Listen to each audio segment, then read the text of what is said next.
worked on a number of different projects together. Some involved in the Asian American community. There was a group called CAPAL, the Conference on Asian Pacific American Leadership.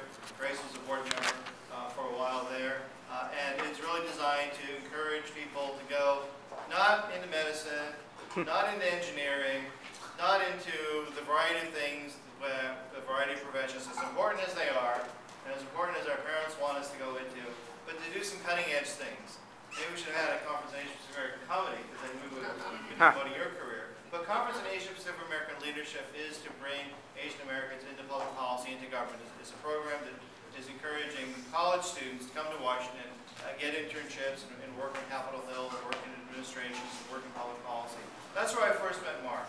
And Mark has been a really solid individual. Not only, Mark, you know his bio, he's from UC Irvine, he born in Korea in '66, lived some time in Australia, lawyer, now he's a very proud husband and father, raising kids in Northern Virginia. He's worked in the United States Senate as a staff member of the Senate Judiciary Committee for Senator Durbin of Illinois, been a community leader. He really is bilingual, and I don't mean bilingual in the way that people usually think of it. He's bilingual because he can speak for the community, in the community, about the important issues that face not only Korean Americans, not only Asian Americans, not only people of color, not only people, Latinos, African Americans, and Asian, but across different communities. The other language that he speaks is he speaks the language to people who don't always agree with us. In fact, probably who never or rarely agree with us, who rarely agree with us on the issues of immigration, rarely agree with us on the issues of making sure that, particularly for our senior citizens, we have bilingual services in Korean or in Spanish or in other languages. And then going into Virginia. Virginia is a very changed state, as the last November's election results demonstrate.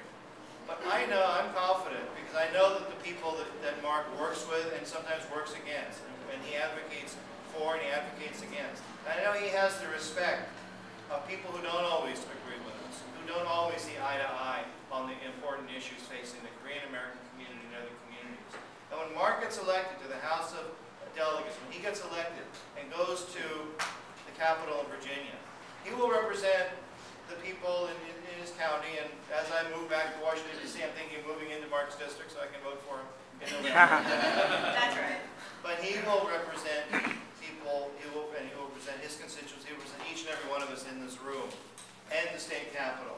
So people in southwestern Virginia will see for the first time a Korean American or an Asian American standing up on issues, whether it's transportation or budgets or education or issues facing the community directly. And that's why it is important and essential for people here in Los Angeles and people around the country who will be able to go forward with Mark as he moves forward into the legislature and represents many people. And I predict that we will be back here. I may not be back here with you, but we will be back together in 4 years or 6 years or 8 years when Mark is running for Congress and when Mark is running for the United States Senate and is a real leader for the entire nation.